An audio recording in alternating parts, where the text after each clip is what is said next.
Okay, I think we're going to get started because we gave enough time for people to join in. Unfortunately, our colleagues in Haiti are probably still asleep because it's middle of the night there. Uh, we we can't. Our friends in Tembisa near Pretoria are not joining us today because they've got something else going on. So we've just got some students from PE and some from Durban, from the Valley Trust facility. Okay, so let's continue with the topic that we started last week and complete that topic. Now, before I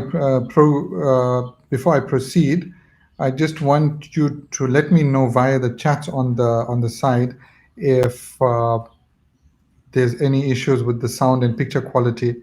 So I'm going to continue with this webinar. But if there are any issues, let me know. Okay, so let's get started. How to be a good coder. Now, last week I started telling you guys a story, and then we had some connectivity issues. And the story was about my own journey as far as coding goes. Now, I've been coding since I was like 9 or 10 years old, which was way back in the 1980s. I think it was the early 1980s. And my dad bought me a computer. It was a Commodore 128. In fact, I still own it. If you're just going to turn my screen a little, if you look behind me, you can see there's a box there that says Commodore 128. That's my actual computer that I still own. So I began coding on that machine. Now you can imagine how old that machine is. It's like 30 years old, and I started coding in BASIC. It was the only language you could code in those days.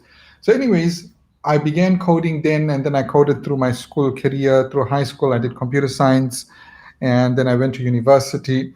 And when I arrived towards the ending of my degree, I hadn't completed yet. I decided to go out and start looking for a job. But the issue was, I was caught in a cycle. No one wanted to hire me because I didn't have experience, and I couldn't get experience because I didn't get a job. So I asked people. I networked with a friend of mine who had been coding for some time, and I asked him, "Look, I've been coding for the past then it was like 20 years, and I've made some amazing projects and things. What do you mean I don't have experience?" So he gave me a hard reality, which was like a punch in my stomach. He says, "Yes, you know some coding, but you don't know software development." In the professional world, the software development that we do requires a whole lot of uh, software development tools, project management skills, uh, and a whole lot of things that go with that. You haven't learned that yet. So I was kind of bummed out, and but nonetheless, I decided to persist, and I asked him, "What's the next thing? What do I do? How do I get into a job?" So he threw a challenge at me. He says, "Go and make an actual project, and when you're done with that project, show it to me, and then we'll see what we can do." Now it took me another 2 years. I went and I started doing some work for a non-profit organization for free, without any expectation of collecting any money for that. And I did a project. I built a website with a content management system, a database-driven content management system for them, and I got them going. And then after the 2 year period, I showed my friend the the work that I did for them, and then he says, "Well, now we can see that you've actually done a real commercial project, and we can get you in for an interview." So I got in at least for an interview. There wasn't even a promise of a job; it was just an interview. But nonetheless, I got the interview. I went through the interview and I got the job. And then only I realized how much I had to learn to become a professional software developer that I hadn't even been taught at university. I haven't even heard of before. A whole lot of tools that we had to use. things like the IDEs. I mean, you guys are using brackets as an IDE. Things like deployment, things like database management tools, which you're going to be doing shortly when you get to database design and development. So there's a whole lot of things that I needed to learn, and it took me about a year, and I mean full time work and part time, in my weekends and evenings, just doing additional work to become a junior level software developer. And that's when I realized, this was way back, and that's when I realized that something's wrong with the system. Something's horribly, horribly wrong with the system, and that system had let me down because, I mean, being through computer science in school and then in university, and still the company had to spend a year training me to become a professional software developer. Now, that's where I decided to start IT Varsity. Back in those days, I decided to start, and we had a little outhouse in my backyard. This was in Johannesburg, and I started offering software development classes to professionals. Well, not to professionals, but to graduates. So we had computer science graduates. Strangely enough, I had some BCom graduates that joined me, and they attended my classes, and I trained them in everything that I knew by that point in software development. And the great thing is, most of them went on and got jobs thanks to the training that I gave them. So now the question is, number one, how did I become a good developer? And number two, what did I train the guys on when I started? Now, the great part for you guys is, being IT varsity students, you've come aboard at a stage when IT varsity is a lot more mature than it was when I started training people in my backyard. And we've made significant progress. We've made a lot of progress in what we've included in the actual course. Because subsequent to that, we've gotten accredited, which we are right now. You guys are doing an accredited course. So a lot of good coding practices is actually built into Entrepreneur. Entrepreneur is not just a course about coding. It's a course, remember, about software engineering. It's a course about software development and project management and entrepreneurship. So you guys are getting all of that, and that is great. But this is not an advert for Entrepreneur. But this is me telling you, my students, how to be exceptional coders and why you need to be exceptional. Let's start there, because we always start with the why. So, why do you need to be exceptional? The reason you need to be exceptional is because it's a tough market out there.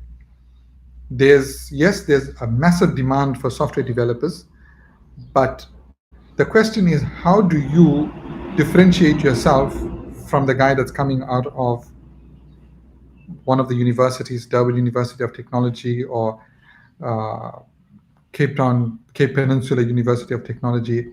These guys all have similar qualifications to you from a strictly paper perspective. So you're going to need to differentiate yourself, number one. Number two, you're going to need to prove yourself to industry that you are capable of what you say you are capable of. And trust me, industry is not interested in a piece of paper. I've worked at software engineering firms. I've won awards. I've lectured at universities. I still lecture at universities, but guess what? I don't even have a degree. And I'm proud of that. So it's not so much in this field about your degree or the piece of paper. It's about what you're capable of.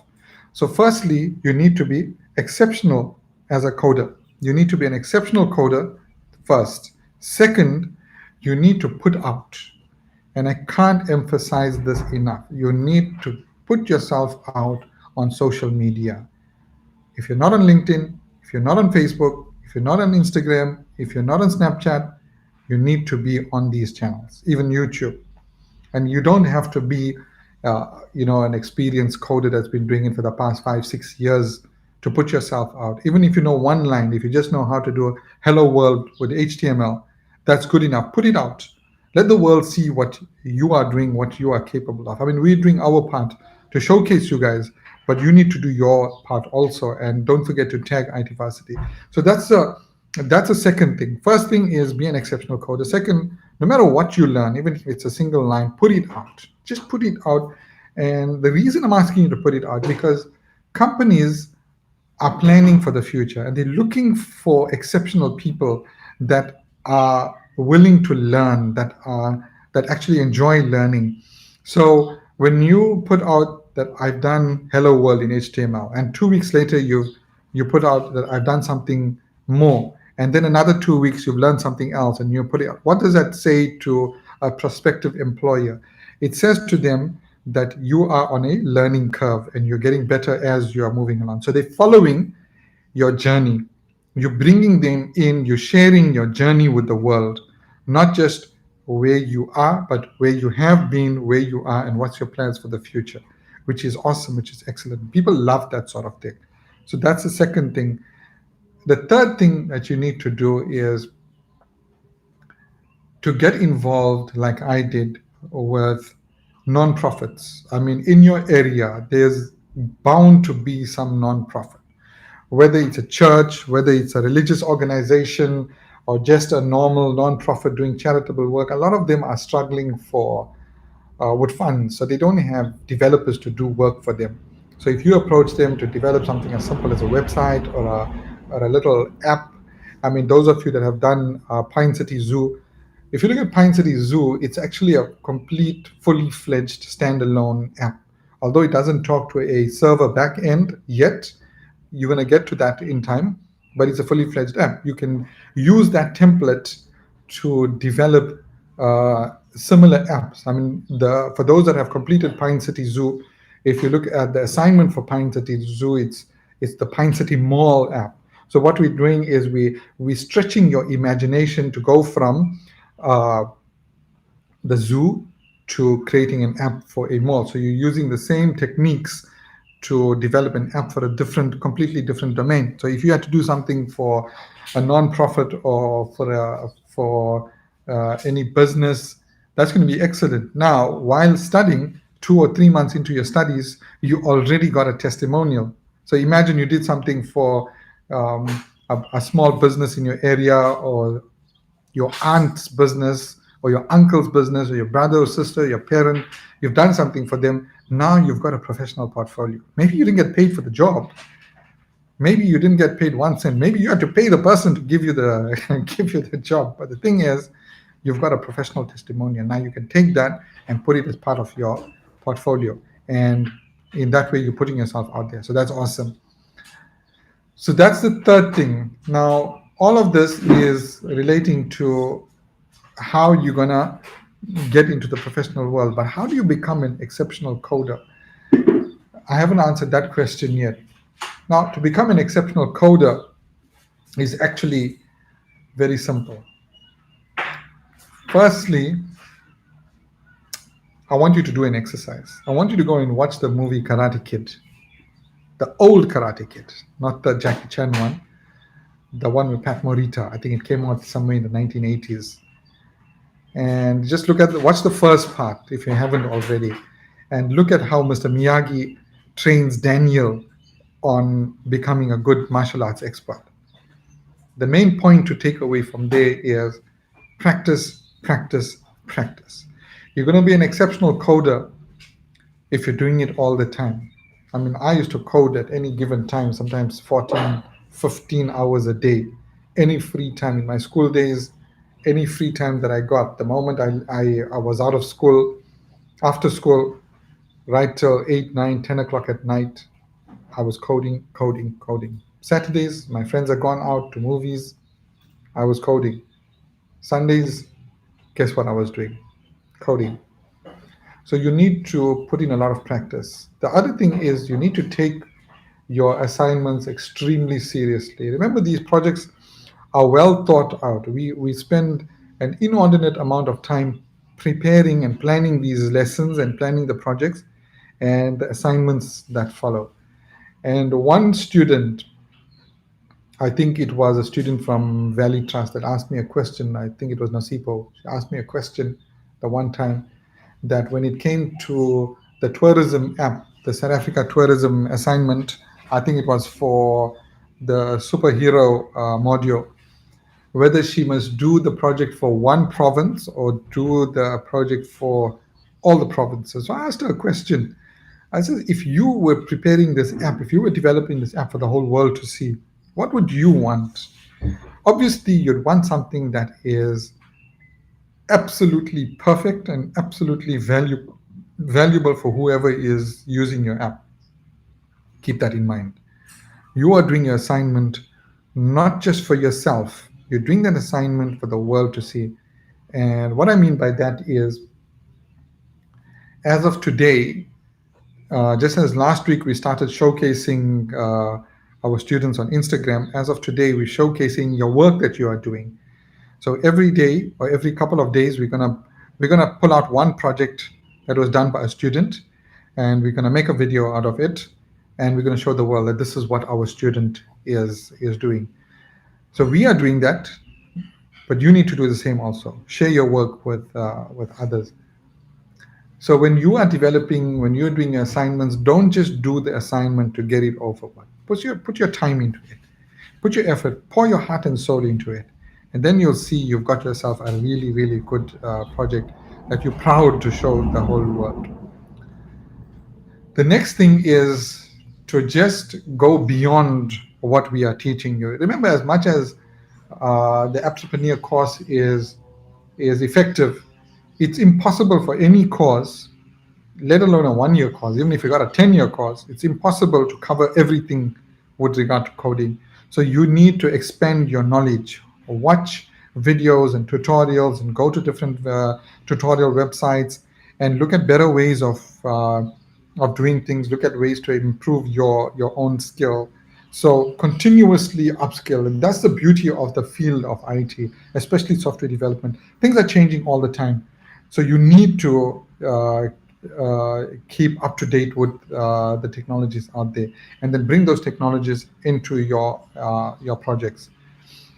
And finally, the the last tip, the fourth tip to become an excellent coder is to network with other coders. I mean, for those of you that are at the centers, that are attached to the centers, like Do for SA and Valley Trust and Yes Foundation, you've got your groups there. Talk to each other, discuss your work, share ideas, share your knowledge. For those of you, well, those of you that are at the centers and those that are studying independently, drop us a message, talk to us. We don't always reach out to you guys, but it'd be great if you reach out to us. If you got a question, ask me on social media, ask me on Facebook, ask me on LinkedIn. uh, just keep the conversations going. If you're on LinkedIn, which you should be, go and do a search for software engineers, do a search for software developers, and connect with them. Tell them who you are, introduce yourself, ask them for advice, ask them for tips. That'll give you a dual benefit. The one is you'll get the advice and tip, and the other is you're putting yourself on the map. See, there's a uh, there's a definite wisdom to that. If the guy is a top software engineer for a company, and you are asking him questions, you've become a friend, and you're asking him questions, you're taking him as a mentor, like I did. What's he going to do the next time he's looking for a junior developer? Who's he going to think of?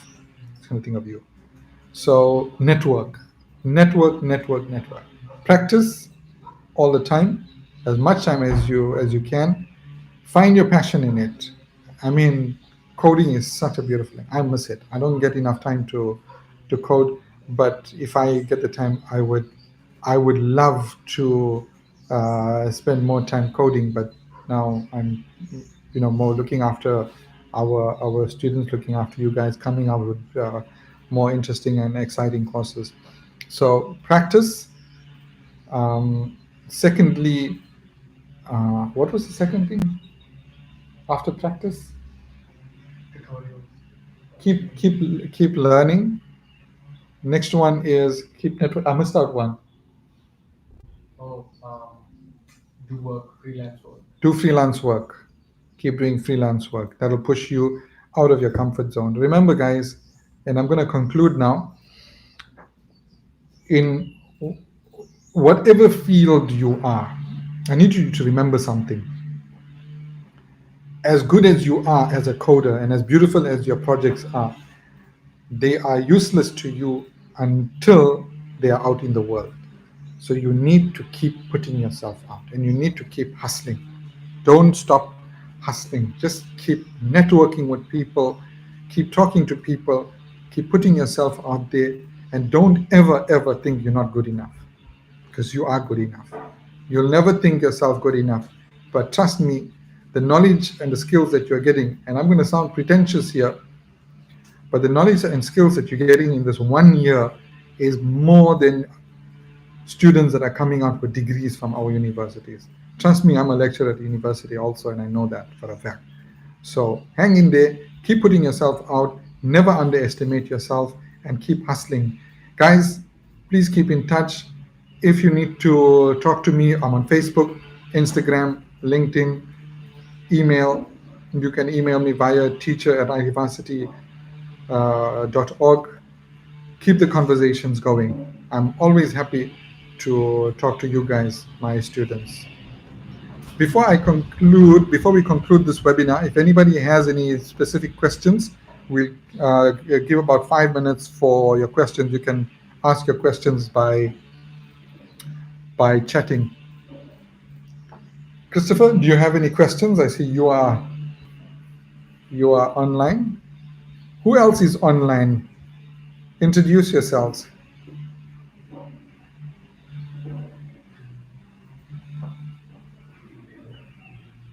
Before I forget, guys, keep an eye out on LinkedIn. Well, on all social media, we're putting out a student's project. I think he's from the Tembisa facility. So the Yes Foundation Tembisa facility. We're going to showcase his projects today. He's done some excellent work, and we're going to showcase his stuff. Guys, any questions? Unfortunately, I can't see who else is online.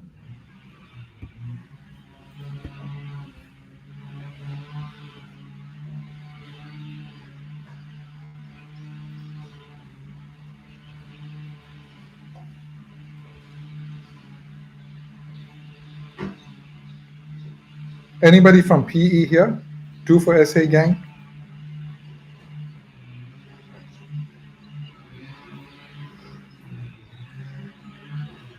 Okay, 2 questions, Hakeem and Lorenzo. Okay, Hakeem, to answer your question, is there any other coding program besides brackets? Yes, there's a really good one, but we start with brackets because some of the others are heavyweight and they require high system specs. So, but if you've got the computer that can handle it, I would highly recommend VS Code, Visual Studio Code. It's a free IDE from Microsoft. Yeah, get that. It's really, really excellent. In fact, we're going to have to switch to that when you guys start with PHP coding. There's that, and there's Eclipse. Now, Eclipse is a monster. You're going to need a very powerful computer to run Eclipse. But VS Code is a lightweight IDE, so you can use that. It's a little more capable than brackets. Hakeem, if you are able, it'll be great if you try it out and give us a review of it. I haven't actually used VS Code, but I've read about it. Lorenzo, do you have any questions?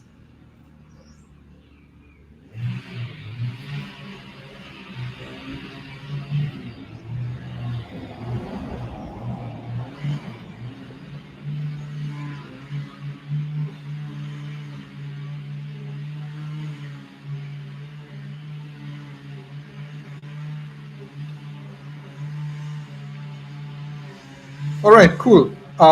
Let's leave it at that. If you do have questions, remember again, I'm on pretty much every social channel. Don't hesitate, drop us a message. And if you want to nominate yourself to be showcased on any day to showcase any of your projects, let us know, or let Masi know, because Masi is doing the showcasing. Okay, there's Masi over there. Um, come say hi. Okay, that's Masi.